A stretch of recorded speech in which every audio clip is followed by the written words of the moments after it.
What do you have in common with a waterfall, a bee and a flower, a little boy, and our aardvark? You're probably thinking that this is a trick question. Hard to imagine that a person has anything in common with all of these objects. From a scientific point of view, you have at least one characteristic in common with these things. They're all made of matter. Matter is anything that has mass and takes up space. It's that simple. Everything in the universe that you can see is made up of some type of matter. So the rule is if it takes up space, it's made of matter. Now light is not going to take up space, so that would be non-matter. Light, UV rays, X-rays, that kind of stuff is made of non-matter. All these things are energy, and energy is not matter because it does not have mass or take up space. For this video, we're going to investigate the properties of matter, so mass and volume and inertia, the things that define matter. So you're going to label your notes 1.1, the properties of matter. So the properties of matter, mass, volume, inertia. Let's talk about volume. What does it mean to take up space? So the word is volume when you're talking about taking up space. Your fingernails, the Statue of Liberty, continent of Africa, and a cloud all have volume. And because these things have volume, they cannot share the same space at the same time. So my phrase of the year that I want you to kind of ingrain in your head is that no two things can occupy the same space at the same time. So if I'm walking through a hallway, if you can imagine the air as being little tiny specks of particles, while I'm walking through that air, my body will push that air out of the way and form like this silhouette of my body. So my body will take the space of the air gets pushed out of the way, and the air will come in behind me and take the space that my body used to take up. Because no two things can occupy the same space at the same time, I need to move that air out of the way so that my body could take the place. So let's dive right into that word volume a little bit deeper. Volume is going to be a quantitative measure of how much space an object occupies. So you're probably wondering, well, what exactly does quantitative measurement mean? Quantitative analysis is going to measure data. It's more mathematical as opposed to qualitative analysis, which is going to be based more on observations. Objects are going to be placed in three general categories when you're talking about measuring volume. The first is going to be liquids, and your example would be water. And the instrument that we generally use when measuring the volume of liquids is a graduated cylinder. And you should know what a graduated cylinder is by now because of our quiz on laboratory equipment. And the standard unit of measurement for the volume of a liquid is a liter. Now in our lab, we're generally going to be using milliliters because we're dealing with smaller volumes of liquids. To measure the volume of a liquid, you want to get your eyes right at the level where that liquid is. And that line that you're looking at is actually called the meniscus line. MENISCUS. You want to write that in your notes. And the meniscus line kind of looks like a smiley face. You want to look at the bottom of that smiley face to measure the volume of that liquid. Now let's take a look at our own example. Let's say it's about 50 milliliters where our meniscus line lines up. We're going to say milliliters because it is a small unit, but you see that the standard unit for measuring liquids is a liter. So we will investigate how to convert liters to milliliters in a separate section. Another category to measure volume would be regular solids. An example would be a brick or your iPhone or a table, something that is regularly shaped, something that we can measure with a ruler, metric ruler, a meter stick. Their standard unit is going to be a cubic meter, and cubic meaning 3 because you're measuring 3 dimensions, length, width, and height. And in our lab, we're going to be dealing with centimeters. So you're going to get centimeters cubed as your unit. But you notice our standard unit is cubic meters. So if we get cubic centimeters for our answer, we just have to convert it if we needed to keep it in standard form. The last category of measurement for volume would be trying to measure a irregularly shaped object. So we're talking marbles, we're talking like a dinosaur or a watch, stuff that you can't measure length, width, and height. So you need to use a different technique in order to measure the volume of these items. And you're going to use something like a graduated cylinder in our lab. If it's something bigger, you would use maybe a bathtub or a pool, something that has measurement on it. But in our lab, we're going to be using a graduated cylinder.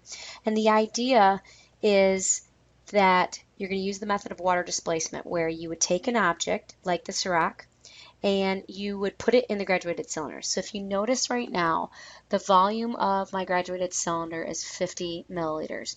And once I put it in, the water level will rise. And what you're going to do is you're going to subtract the final water level, or the meniscus line, and you're going to subtract it from the original meniscus line. So let's say I drop this rock in, it starts at 50 and it goes up to 70. So if I subtract 70 minus 50, I get 20 milliliters. So 20 milliliters will be the volume of that rock. All right, so now let's discuss mass versus weight, because we said that matter is anything that has mass and takes up space. So taking up space means volume, which we just talked about. Let's talk a little bit about mass. So we're going to talk about mass versus weight especially. So mass is going to be the amount of matter in an object. How much stuff is packed into that space, basically, the matter in that space. So if you're looking at your computer right now, all the matter that's pushed into that little tiny computer that you have.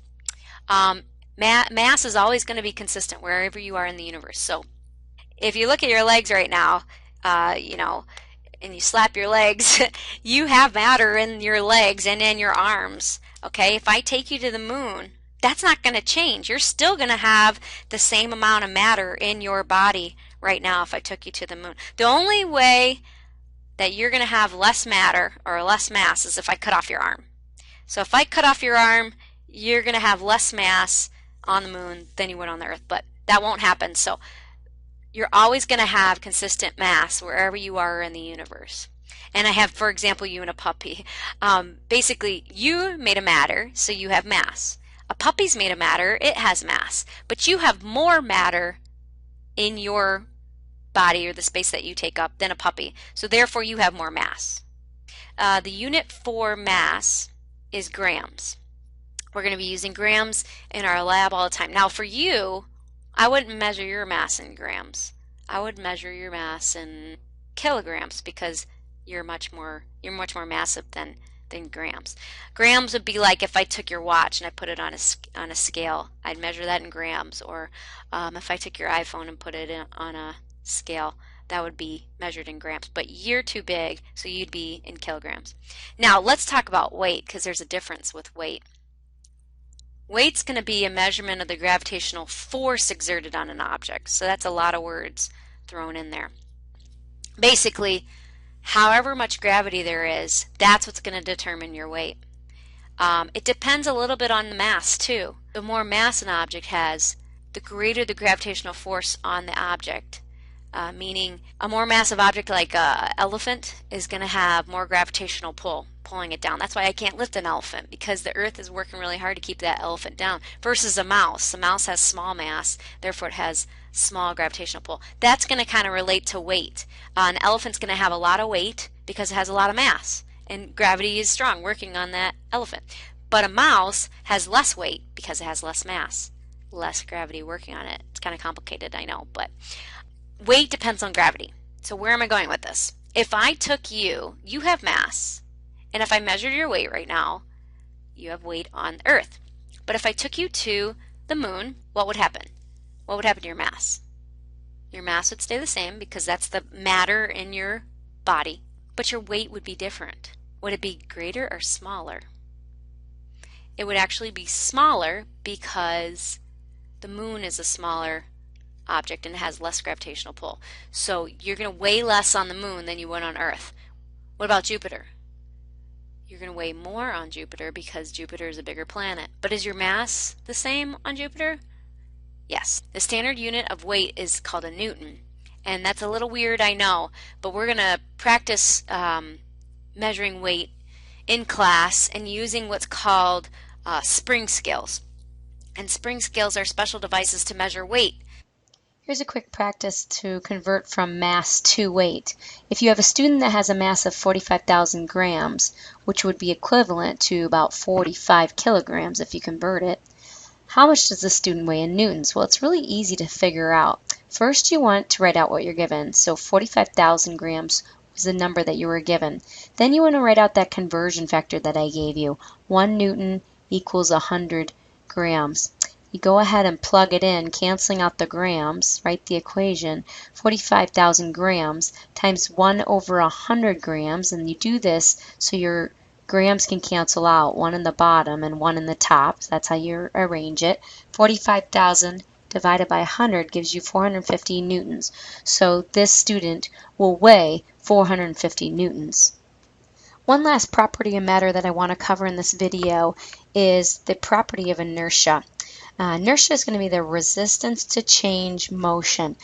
For example, if you have a ball in motion, you throw a ball down, you're playing baseball, that ball will stay in motion until an unbalanced force like the bat will cause it to stop moving or change its direction. So the inertia is the resistance to change. You are sitting in your chair right now watching this video. You do not want to change your motion. Therefore, you have enough inertia to keep you where you are, that the wind is not blowing you over. Inertia is directly related to mass. So the larger the mass, the larger the inertia. If you look at my pictures right here, if you play soccer with a soccer ball versus a bowling ball, it's all about inertia, why a soccer ball is designed the way it is designed.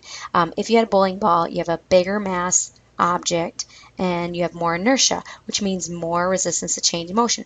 You're going to need to exert a really large force to get it to move. Therefore, you use an air-filled ball because it has a low mass and low inertia, so you can change its motion pretty easily.